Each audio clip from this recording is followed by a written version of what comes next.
शिवाय। नमः शिवाय। ओम नमः शिवाय। ओम नमः शिवाय। ओम नमः शिवाय। नमः शिवाय। ओम नमः शिवाय। ओम नमः शिवाय। ओम नमः शिवाय। नमः शिवाय। ओम नमः शिवाय। ओम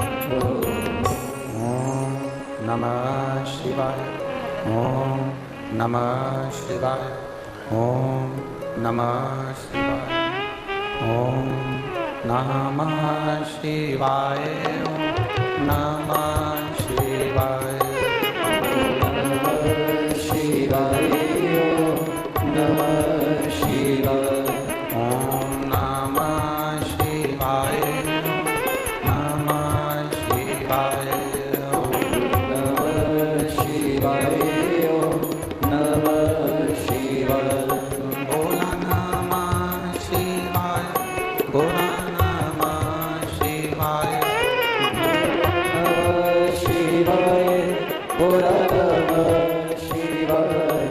भोला नमः शिवाय। नमः शिवाय। भोला नमः शिवाय। भोला नमः शिवाय। भोला नमः शिवाय। भोला नमः शिवाय। भोला नमः शिवाय। ओम नमः शिवाय। नमः शिवाय। नमः शिवाय। ओम नमः शिवाय। ओम नमः शिवाय। नमः शिवाय। नमः शिवाय। ओम नमः शिवाय। ओम नमः शिवाय।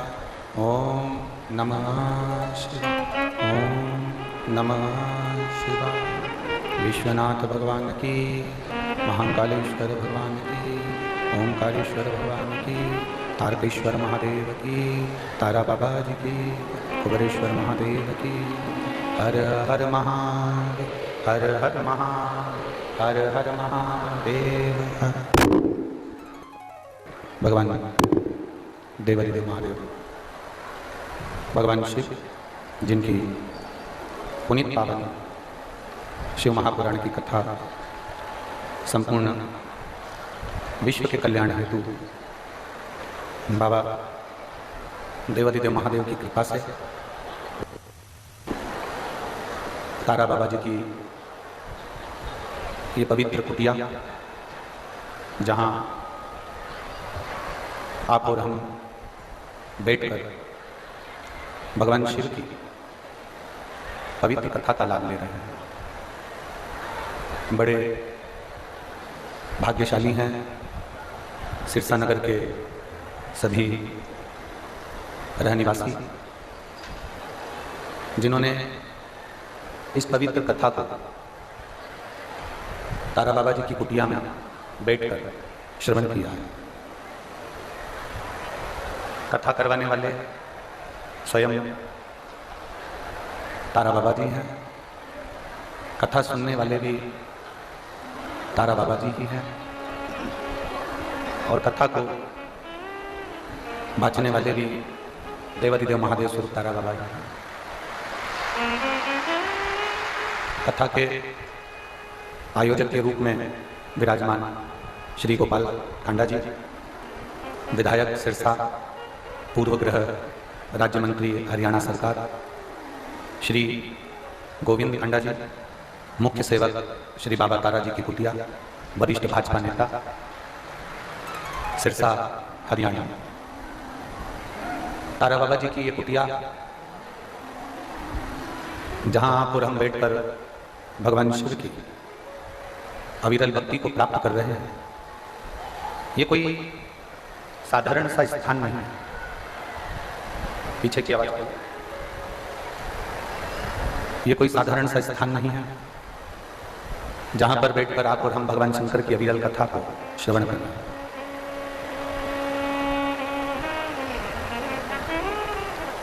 शिव का एक स्वरूप शंकर भगवान का ही एक प्रतिबिंब, भगवान देवादिदेव महादेव का ही एक स्वरूप श्री तारा बाबा जी के रूप में। एक बक्सों की आवाज बढ़ाओ, बक्सों की आवाज बढ़ाओ। एक शिव की कृपा, भगवान शंकर की करुणा, भगवान देवादिदेव महादेव की कृपा जब होती है, भगवान शंकर की जब तक करुणा ना हो, कृपा ना हो, तब तक आप और हम भगवान शिव की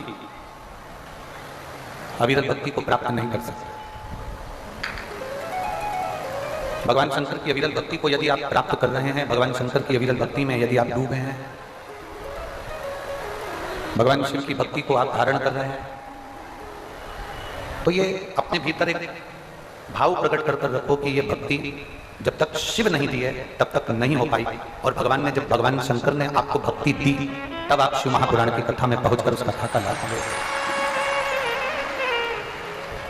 और तेरी कृपा बिना न हिले एक भी अणु, लेते हैं श्वास तेरी कृपा से तनु तनु, बखान क्या करूं मैं राखों के ढेर का, चपटी भभूत में खजाना कुबेर का, हे गंगाधार मुक्ति द्वार ओंकार तू, भोले ओंकार तू, आयुष शक्तिहारी शंभु तार तार तू।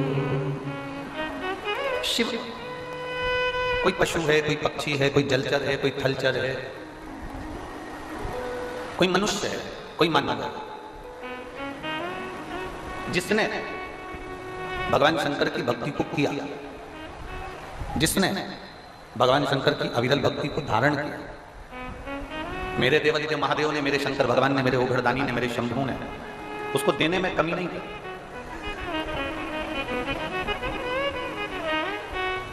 मेरा ओघड़दानी, मेरा शंभू, मेरा शंकर भगवान, मेरा कैलाशी, मेरा अविनाशी, उसको देने में कभी कमी नहीं की। बस एक चीज है, शंकर को पहचानना सीखो। तारा बाबा की कुटिया में जो कथा चल रही है वो श्री गुरु शिव पुराण की कथा चल रही है। माता, पिता, गुरु, शिक्षक, इनको पहचानना बड़ा कठिन काम है। हमने पहले भी कथा में कहा, इनको कोई पहचान नहीं सकता। जो पहचान गया एक बार देवादिदेव महादेव की कृपा को, जो जान गया एक बार भगवान शंकर की अविरल भक्ति को, समझ लो उसकी जिंदगी सार्थक है, उसका जीवन सार्थक है। आप सबने एक कथा सुन रखी है शिव पुराण की, उस कथा को आपने श्रीमद् भागवत में भी सुना, समुद्र मंथन की, उसको आपने भागवत में भी सुना है, और उसको आपने शिव महापुराण में भी सुना, विष्णु पुराण में भी सुना, बरहा पुराण में उसको सुना, देवरी नारदी पुराण के अंतर्गत उसको सुना, ब्रह्म वैवर्त पुराण के अंतर्गत उसका स्मरण किया, आपने सुना। वो जो मंथन की कथा है, समुद्र मंथन, उस मंथन में सारे देवताओं को क्या प्राप्त हुआ था? जम के बोलो जरा, अमृत। क्या मिला था? अमृत। शिव जी को क्या मिला था? विष। और जब देवताओं को अमृत प्राप्त हो गया, जब देवताओं को अमृत मिल गया, देवताओं को जब अमृत प्राप्त हो जाता है, देवता उस अमृत को प्राप्त कर लेते हैं, और देवादिदेव महादेव को जो विष मिल गया, उन्होंने उसको प्राप्त कर लिया। बहुत बहुत ध्यान देना इस प्रसंग पर जरा, बहुत कीमती प्रसंग है ये, इसको समझना जरूरी है। श्रीमद् भागवत में भी मंथन की कथा है, विष्णु पुराण में भी मंथन की कथा है।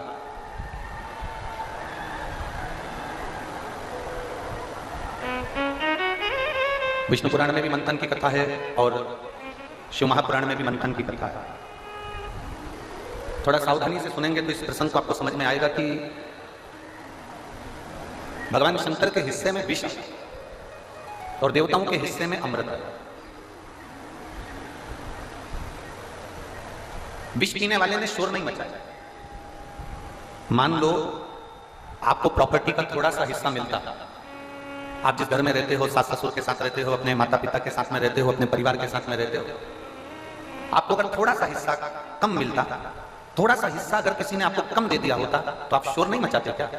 जम के तो बोलो जरा। सास बड़ी बहू को ज्यादा दे दे या छोटी बहू को ज्यादा दे दे और एक बहू को कम दे दे तो बहू शोर मचा देती है, 25 जगह जाकर के देती है। हमारी अम्मा तो, हमारी सास ने तो एक को अच्छा दे दिया और हमको कम दे दिया, कितना शोर मचा।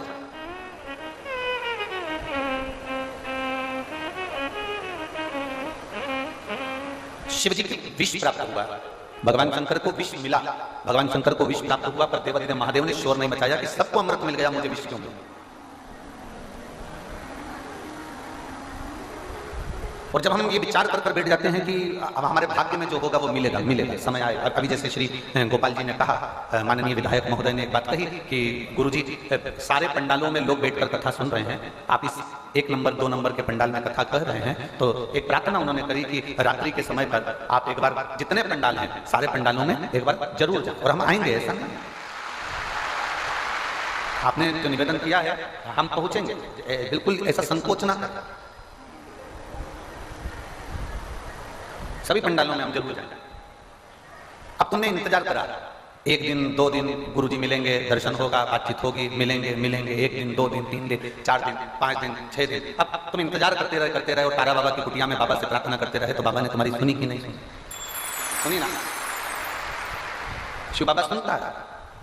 आपने चिल्ला चोट नहीं करी कि हाँ हमको गुरुजी नहीं मिले तो हम चिल्लाएंगे, हमको ये चीज नहीं मिली तो हम चिल्लाएंगे, हमको ये प्राप्त नहीं हुआ तो हम चिल्लाएंगे ना। देवादिदेव महादेव को अमृत नहीं मिला तो महादेव चिल्लाए नहीं, अमृत प्राप्त नहीं हुआ तो महादेव ने कुछ कहा नहीं, अमृत प्राप्त नहीं हुआ तो शंकर जी कुछ बोले नहीं। और शीश गंगा की धार, गले सर्पों का हार, महादेव भोले कैसे करूं तेरी सेवा। शीश गंगा की धार, गले सर्पों का हार, महादेव भोले कैसे करूं तेरी सेवा। तेरी सेवा में जल ले आई, उसे मछली भी झूठा कराई। तेरी सेवा में जल ले आई, उसे मछली भी झूठा कराई। जल कैसे चढ़ाऊं भोले कैसे रिझाऊं महादेवा, भोले कैसे करूं तेरी सेवा। तेरी सेवा में दूध ले आई, उसे बछड़ा भी झूठा कराई। दूध कैसे चढ़ाऊं भोले कैसे रिझाऊं महादेवा, भोले कैसे करूं तेरी सेवा। तेरी सेवा में फूल ले आई, इसे भंवरा भी झूठा कराई। फूल कैसे चढ़ाऊं भोले कैसे रिझाऊं महादेवा, भोले कैसे करूं तेरी सेवा। जल झूठा, दूध झूठा, फूल झूठा, आदमी झूठा। तेरा विचार करिए, तुम कौन से हरिश्चंद्र हो? अपन लंकाधिपति रावण ने शंकर जी को लिझाने के लिए एक बात कही थी कि मैं पापी, माना मैंने पाप किया है, पर तेरा नाम तो पतित पावन है, तू तो तारेगा ना। रावण ने किसी देवता की पूजन नहीं करी, पूजन करी तो केवल एक शंकर की। बाकी के सारे देवताओं को तो बंदी बनाकर रखा था, केवल महादेव को पूछता था, क्योंकि उसको मालूम पड़ गया था केवल एक देवादिदेव महादेव ऐसे हैं कि भक्त को भी पारते हैं और पापी को भी पारते हैं। रावण को यह मालूम पड़ गया था कि शंकर भक्त को भी पार लगाते हैं और पापी को भी पार लगाते हैं, इसलिए उसने शिव की आराधना। अगर तुम सतयुग में पैदा होते ना तो तुम्हें बहुत तप करना पड़ता, घोरों घंटे बैठे बैठे बैठे बैठे शरीर में छेद पड़ जाते, मिट्टी जमती जाती, इतना तप करना पड़ता, तब भगवान प्रकट होता, तब भगवान तुम्हारी सुनता। त्रेता में यज्ञ करना पड़ता, तब भगवान प्रकट होता, तब तुम्हारी सुनता, तो भी हजारों यज्ञ करते तो सुनता। द्वापर में तुम साधना करते तब भगवान तुम्हारी सुनता, हजारों बार साधना करना पड़ती तब सुनता। सबसे अच्छा युग है, जितना सतयुग में आनंद नहीं था, जितना त्रेता में नहीं था, जितना द्वापर में नहीं था, उससे अच्छा आनंद है कलयुग में। लोग कलयुग को दिन रात गाली देते हैं, हम कहते हैं कलयुग जैसा सुख नहीं मिलेगा। एक लोटा जल लेकर महादेव के पास चले जाओ, महादेव सुन लेता है और भंडार भर देता है। अब सतयुग में तुम साधना करो, तब करो, आराधना करो हजारों वर्ष की, तब जाकर भगवान सुनेगा। त्रेता में तुम साधना करो, यज्ञ करो, अनुष्ठान करो, तब भगवान सुनेगा। द्वापर में तुम यज्ञ अनुष्ठान साधना करो, तब भगवान सुनेगा। केवल कलयुग एक ऐसा है, उस कलयुग में तुम केवल एक लोटा का जल लेकर शंकर जी के पास जाकर शिव जी को दिल से समर्पित कर देते हो और महादेव तुमको तुम्हारी बात को सुन लेता है। महादेव तुम्हारे उस भाव को श्रवण कर लेते हैं। केवल एक लोटा जल।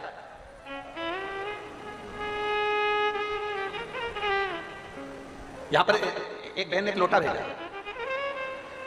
ऐसे बहुत सारे लोटे कोई भेज देता तो हमारे आश्रम में काम आ जाता। अब ये लोटा भेजा, ठीक है, इसमें पत्र लिखा है इस लोटे में, हो मैं कमलेश बेनीवाल गांव कुम्हारिया, सही बोला है? ठीक है, तुम समझ जाना बस। कुम्हारिया सिरसा हरियाणा से आई हूं, कहीं बैठी हूं ताहत दिला सकती हैं। कुम्हारिया सिरसा हरियाणा से आती हैं। श्री शिवाय नमस्ते। सारी समस्या का है एक लोटा जल। कुम्हारिया हरियाणा से आई हूँ, आ जाओ एक बेलपत्र ले जाओ। गुरुजी, मेरे बड़े बेटे के फेफड़े में दिक्कत थी, उसका एक फेफड़ा अंदर की तरफ दब गया था। डॉक्टर के हिसाब से ये रात्रि के 12 बजे इसकी ऑक्सीजन लेने में, सांस लेने में इसको तकलीफ होती थी। 12 बजे के बाद ये सो नहीं पाता था, बैठा रहता था। बैठने में भी इतनी सांस फूल जाती थी कि इसको हमको हॉस्पिटल लेकर भागना पड़ता था। रात्रि की 12 बजती थी और सांस चलना प्रारंभ हो जाती थी। सभी डॉक्टरों की दवाई जयपुर के सबसे बड़े अस्पताल में दिखाया। रिपोर्ट में आया कि उसे एलर्जी भी है और उसकी फेफड़ा अंदर दबा हुआ है, जिसके कारण बस इसको जिंदगी भर ऐसी ही तकलीफ रहेगी, इसका फेफड़ा काम नहीं करता है। फिर मेरी बहन ने हमें बताया कि शिव महापुराण की कथा सुना कर। जब से मेरे बेटे ने भगवान शंकर की कथा सुनना प्रारंभ करी और शिव जी के मंदिर में एक लोटा जल चढ़ाना प्रारंभ करा, बेलपत्र लाकर अशोक सुंदरी वाली जगह पर आपने कहा था जिसको श्वास की बीमारी होती है, दमे की बीमारी होती है, वो पीपल का पत्ता और बेलपत्र अशोक सुंदरी वाली जगह पर चढ़ाकर खाए, उसका फल मिलता है। तो हमने वो करना प्रारंभ करा। बाबा की ऐसी कृपा हुई गुरुदेव, हम इतने सालों से डॉक्टर से औषधि करा रहे थे पर आराम नहीं लगा। हमने उस बच्चे को बेलपत्र का सेवन कराना प्रारंभ करा, जल चढ़ाना प्रारंभ करा और बाबा की कृपा से अब मेरे बेटे को रात को 12 बजे सांस नहीं चलती, हम उसको हॉस्पिटल लेकर नहीं जाते। उसकी सारी दवाइयां बंद हो गई, उसकी जो औषधि चल रही थी वो सब बंद हो गई है। मैं बाबा को नमन करती हूँ, इसलिए एक लोटा लेके आया।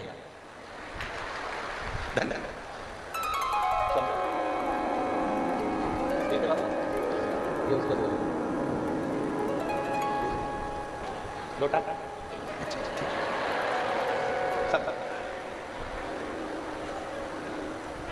वो शिव है, वो उगड़ी है, वो शंभु है, त्रिकालदर्शी, कैलाशी, अविनाशी। उसको पहचानना बहुत कठिन है। जो पहचान गया एक बार की शंकर क्या है, शिव क्या है, और वो देने में पीछे कभी नहीं रहता। रावण को बाबा तूने लंका दिया है, भस्मासुर को तूने कंकड़ दिया है। वो देने में पीछे नहीं हटता, जब देता है इतना देता है कि लोगों से बटोरा नहीं जाता। बटोरा जिस दिन पहचान जाओ शिव, जिस दिन जान जाओ आप देवादिदेव महादेव, समझ लेना कि शिव को जानना बहुत कठिन है, पर शंकर खुद आपको जनाता है तो आप जान पाते हो। शिव खुद ज्ञान देता है तो आप ले पाते, वरना कठिन है, बहुत कठिन। जिसको नहीं मिला वो दुखी होता है, दुखी होता है तो चिल्लाता। कभी कभी आपके साथ में भी ऐसा होता है, पशुपति व्रत करा, आपका काम नहीं हुआ। शिव जी को 2 महीने से 3 महीने से जल चढ़ा रही है, आपका काम नहीं हुआ। बहुत आस लगाकर भगवान के मंदिर में आई और भगवान ने आपकी नहीं सुनी तो आपको क्रोध आ गया, गुस्सा आ गया। कभी कभी आपके साथ में भी ऐसा हुआ। बोलो सही है कि गलत है? भगवान नहीं सुनता तब आप गुस्से में आ जाते, भगवान नहीं सुनता तब आप क्रोध में आ जाते, भगवान नहीं सुनता। एक पशुपति व्रत करा, मैंने एक बार कमर पर सफेद आंकड़े की जड़ बांधी संतान के लिए, नहीं, फिर क्रोध आ गया। 2 बार प्रयोग करा, 3 बार करा, 4 बार करा, नहीं। मेरी जीजियों और मेरे जीजाओं, मेरी बेटियों, मेरे बेटाओं, मेरी माताओं, मेरे भाई, एक बात का स्मरण, जितने आस्था चैनल पर कथा सुन रहे हो, जितने फेसबुक यूट्यूब पर कथा सुन रहे हो, जितने मोबाइल पर कथा सुन रहे हो, और पूरे तारा बाबा की कुटिया में जितने भक्त बैठे हुए हैं, जहां जहां बैठकर कथा सुन रहे हो, जो रोड पर बैठे हुए हैं, दुकानों में बैठे हुए हैं, वो भी इस बात को अच्छे से अपने अंदर उतारना। माँ के हाथ में दूध की बोतल है, बच्चा गोदी में बिलख रहा है, रो रहा है, चिल्ला रहा है, मुझे भूख लगी है, दूध दे दो माँ। वो दूध की बोतल के लिए बिलख रहा है, रो रहा, छटपटा रहा, हाथ ऊंचा कर रहा, माँ उसको दूध नहीं दे रही, माँ उसको दूध की बोतल नहीं दे रही, माँ उसको दूध नहीं दे रही। क्यों नहीं दे रही? क्योंकि वो दूध की बोतल में जो दूध है वो बहुत गर्म है। इतना गर्म दूध अगर मेरे बच्चे को दूंगी ना तो मेरे बच्चे का मुंह जल जाएगा। मेरे बच्चे का मुख जल जाए, इसलिए वो दूध नहीं दे रही। बॉटल उसके हाथ में है, दूध की बॉटल उसके पास में रखी हुई है, बॉटल वो पकड़ कर रखी हुई है, बच्चा रो रहा है, फिर भी माँ अपने बच्चे को दूध नहीं दे रही, क्योंकि बच्चे को दूध देगी वो, मना नहीं है कि दूध नहीं देगी, उसी के लिए तो भरा है, उसी के लिए तो लेकर आई है, उसी को तो पिलाना है, पर वो दूध इसलिए नहीं दे रही क्योंकि वो गर्म है। जब ठंडा होगा तब देगी। बच्चा बिलख रहा है, रो रहा है, माँ जानती है कि इसको दूध देना जरूरी है, रो रहा है, फिर भी माँ नहीं देती है। जब दूध ठंडा हो जाता है तब माँ उसको दूध दे देती है। उसी तरह तुम भी बिलखते हो, मेरा काम नहीं हुआ, मैंने ये करा था, मैंने पशुपति व्रत करा था, मैंने तो भगवान को जल चढ़ाया था। तुम भी बिलखते हो, तुम भी चिल्लाते हो, तुम भी क्रोध करते हो, तुम भी बहुत बहुत बिलखते हो, बहुत रोते हो। भगवान तुम्हारी सुनता नहीं है। क्यों नहीं सुनता? क्योंकि भगवान ये विचार कर बैठा है कि अभी रुक जा, अभी तेरे को देने का समय नहीं आया है, थोड़ा इंतजार कर, और इंतजार कर, जब मैं दूंगा तब तेरा पेट भर दूंगा। भगवान जब देगा पेट भर देगा। माँ जब दूध की बोतल देती है तो दूध की बोतल जब माँ को प्राप्त, माँ जब बच्चे को देती है बच्चे का पेट भरा जाता है, और परमात्मा मेरा भोलेनाथ जब देता है तो दुनिया का भरण पोषण हो जाता है, पेट भरा जाता है। इतना मेरा महादेव देता है। बोल बम का नारा है, सारी समस्या का हल। वो देने में पीछे नहीं हटता, वो जब देता है तो छप्पर फाड़ कर देता है। हमने पहले भी कहा था, देवता देते हैं पल्ला झाड़ कर, और महादेव देता है छप्पर फाड़ कर। महादेव कभी कम नहीं देता, उसकी देने की रीति ही ऐसी है, वो देता है। और मेरी जीजियों, मेरे जीजाओं, मेरी बेटियों, बेटाओं, माओं, मेरी माँ, मेरे भाई बंधु, जितने लोग गलियों में बैठे हैं, रोडों पर बैठे हैं, गार्डन में बैठे हैं, तारा बाबा की कुटिया में, रोड पर, दुकान पर जहाँ बैठे हो, आस्था चैनल पर जो कथा सुन रहे हो, तुम ये अंदाजा लगा कर बैठना कि मेरा बाबा तुम्हें खाली नहीं रखेगा। तूने दिल से सुनी है ना, वो खाली नहीं रखेगा, वो खाली नहीं रखेगा। और खाली ना जाता कोई दर से तुम्हारे, खाली न जाता कोई दर से तुम्हारे, मैं भी खड़ी हूँ नदी बाहें पसारे, अपने हृदय से लगा लो, लगा लो, गिरा जा रहा हूँ, उठा लो, उठा लो, भोले अपने दर से अब तो न डालो, गिरी जा रही हूँ, उठा लो, उठा। आप उसको पाने का प्रयास करते। एक पत्र है छोटा सा, देखिए। मेरी भाभी, मैं सिरसा की निवासी हूँ, मेरी भाभी अनीता गोयल, कहीं बैठी हो, ये पत्र जिसने भेजा है आप ही हैं। श्री शिवाय नमस्ते। आजा बेटा, बेलपत्र। मैं सिरसा की निवासी हूँ, मेरी भाभी अनीता गोयल 2019 में बीमार हुई। सिरसा और दिल्ली के गंगाराम राजीव गांधी हॉस्पिटल में दिखाया है। सारे हॉस्पिटल में उनको कैंसर बताया, सारे हॉस्पिटल में कैंसर बताया। उसी समय भाभी की मामी, जो कि कभी विश्वास नहीं करती थी किसी कथाकार पर पहली बार उन्होंने जब टीवी पर नाटक सीरियल देखते समय उन्होंने आस्था चैनल को चेंज करा तो आपकी कथा आ रही थी। उस कथा को श्रवण किया और कथा श्रवण करी, उसमें आपने एक बेलपत्री का और शंकर जी पे चढ़े हुए जल का महत्व बताया। गुरुदेव, हमें नहीं मालूम था कि सीहोर में रुद्राक्ष मिलता है और रुद्राक्ष सारी औषधि के रूप में उसको लोग पानी में गलाकर शिव जी को चढ़ाकर पीते हैं। हम तो सीहोर केवल बेलपत्र के लिए चले गए। हमने सुना है कि व्यासपीठ की जो बेलपत्र होती है वो बड़ी औषधि होती है, तो हम उस बेलपत्र को लेने सीहोर गए। सीहोर से हमने वो बेलपत्र ले लिए। हमको नहीं मालूम था कि वहाँ रुद्राक्ष मिलता है। हम उस रुद्राक्ष को लेकर नहीं आए, हम केवल एक बाबा को चढ़ी हुई कुबेर भंडारी की एक बेलपत्र आपसे लेकर आ गए। बाबा की बेलपत्र लेकर उनकी मामी आई और उन्होंने वो बेलपत्र यहाँ पर पहुंचाई। गुरुदेव, हमने गंगाराम हॉस्पिटल में, राजीव गांधी हॉस्पिटल में, हमने दिल्ली के हॉस्पिटल में, सारे हॉस्पिटलों में, राजस्थान के हॉस्पिटलों में सब दूर दिखाया, पर उनको कैंसर था। और जब हम बेलपत्र वहां से सीहोर से आई और सीहोर की बेलपत्र जब प्राप्त हुई और उनको हमने खिलाई, खिलाने के बाद हमने फिर जांच कराई। जांच कराने पर मालूम पड़ा कि उनको कैंसर था ही नहीं। बाबा की ऐसी कृपा का मैं क्या गुणगान करूं गुरुदेव। आज वो बिल्कुल ठीक हैं और बाबा की कृपा से ये पूरा सिरसा के लोग जानते हैं कि उनकी तबीयत इतनी खराब थी, वो उठ नहीं पाती थी, वो चल नहीं पाती थी, पर बाबा की कृपा से आज बाबा ने ऐसा साथ लिया कि वो एकदम ठीक है। मैं बाबा को प्रणाम करती हूँ, उन्हीं के भरोसे। श्री शिवाय नमस्ते।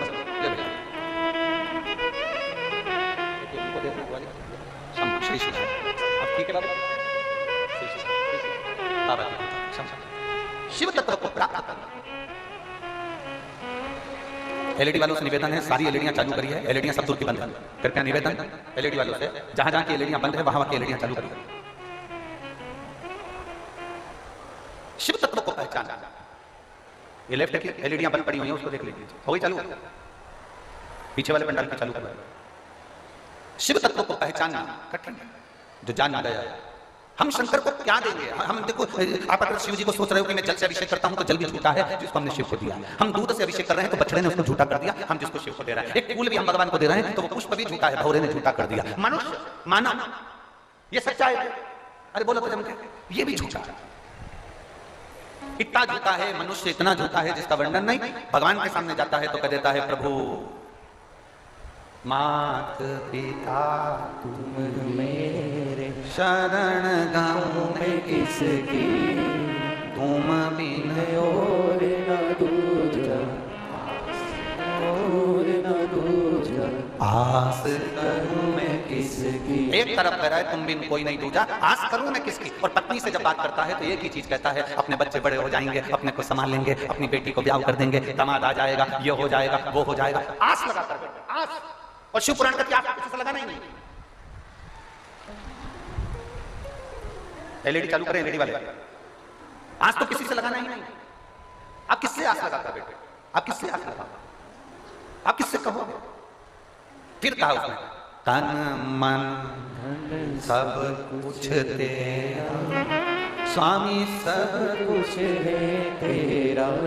कितना लोग दिखावा का काम करते हैं। हम कहते हैं शंकर के सामने ये दिखावा बिल्कुल नहीं होना। एक प्रेमी प्रेमिका को रिझाने के लिए उसका नाम हाथ पे लिख लेता है। प्रेमी प्रेमिका को रिझाने के लिए उसका नाम हाथ पे लिख लेता है। कोई कोई अपनी प्रेमी है, प्रेमिका को रिझाना नाम लिख लेता है। प्रेमिका भी बेवकूफ है नंबर 1 की, जिसमें अक्ल ही नहीं है, जो केवल हाथ पे नाम लिखा और रीझ गई, छाती पे नाम लिखा और रीझ गई। प्रेमिका को तो चाहिए था, बोलना था प्रॉपर्टी पे लिख के बता। हाथ पे नाम लिखा और तो रीझ गई, छाती पे नाम लिखा और तो रीझ गई, गले पे नाम लिखा और तो रीझ गई, किरिंग पे नाम लिखा और रीझ गई, मोबाइल के पीछे बैक साइड में पीछे की ओर नाम लिखा रीझ गई, लैपटॉप पे तेरा नाम लिखा रीझ गई, गाड़ी पे तेरा नाम लिखा रीझ गई, प्रॉपर्टी पे लिख